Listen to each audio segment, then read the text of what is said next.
Hello guys, welcome to పండు vlogs. So ఈరోజు ముచ్చట ఏంటంటే నేను నా ఫ్రెండ్ అనుకోకుండా టెంపుల్కి వచ్చాము. సో అప్పుడు శివుంది కళ్యాణం జరుగుతుంది ఆ గుడిలో. అప్పుడే శివుని ఊరేగిస్తున్నారు అందరు కలిసి.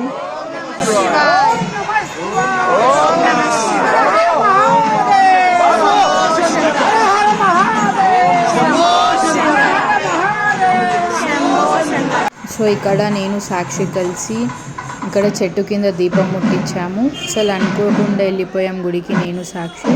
అక్కడ దీపం ఉండే, సో నేను సాక్షి మంచిగా ముట్టించి మంచిగా ముక్కుకొని వచ్చేసాము. ఇంకా